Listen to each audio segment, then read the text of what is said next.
Thank you so much for taking the time to be a part of Project Insight.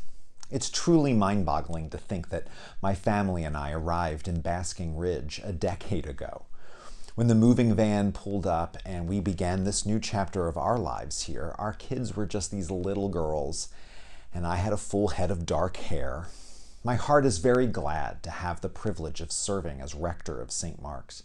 I love my job, and I love all of you, and I love what we've done with the past 10 years. But now it's time to look forward to the next 10. After Father Rozelle finished his time as rector, the people of St. Mark's began the hard work of discernment, asking the questions: who is St. Mark's? What makes St. Mark's tick? These questions were posed and answered so that the discernment committee would know what to look for in a new rector. 10 years later, we aren't looking for a new priest, but I'm very much interested in asking those questions of discernment again. The answers you give will help the vestry and I chart the course for the next decade of ministry at St. Mark's.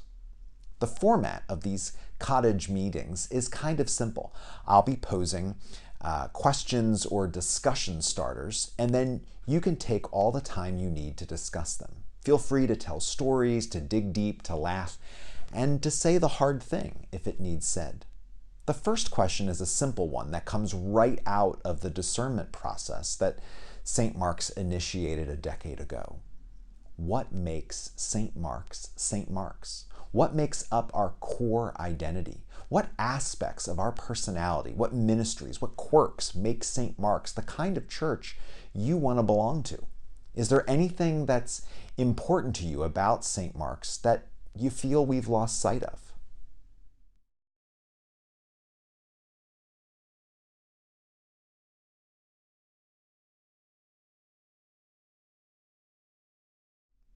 There's a national trend that is very much reflected here at St. Mark's, where regular, committed church members are attending church with less frequency. This becomes reflected in sinking Sunday morning attendance numbers and a significantly reduced Sunday school each week. This means that there is less continuity from week to week, where people in the pews this week don't know what was done last week or probably what will be going on the following week. Because of this, we worry that it causes people to feel less connected to the parish family, less connected to the mission of St. Mark's, less connected to the various ministries we offer, and even disconnected from the financial needs of the parish. With this in mind, we are always looking for new ways to get people connected and keep people connected. We have a modern and up-to-date website. We have a full presence on social media. We broadcast our Sunday 10 a.m. services online. From time to time, we purchase ads on Facebook and Instagram to let people who aren't members of St. Mark's know that we're here. We send handwritten note cards to people who move into town. We create videos as the core of our adult education program so that people can engage the content even if they aren't in church that week. We are putting a lot of effort into Alpha, one of the most proven ways to grow a congregation. We try and do things out in the community, like services in the park and book studies in Starbucks.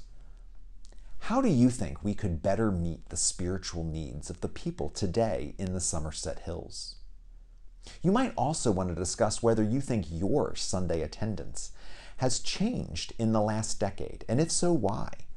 Have your own spiritual needs shifted?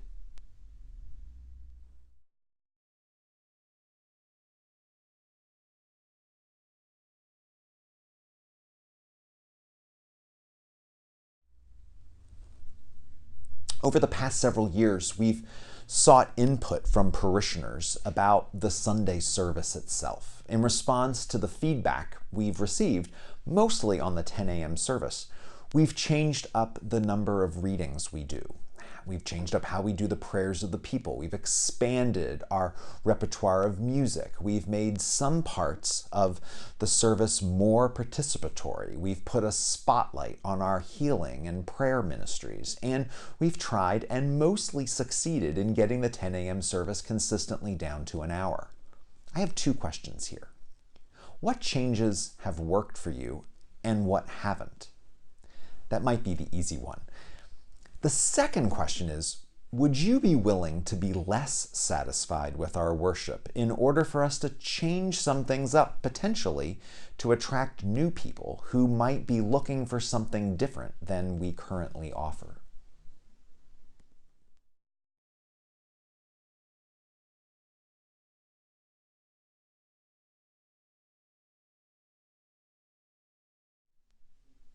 Again, thank you so much for your time and your willingness to share.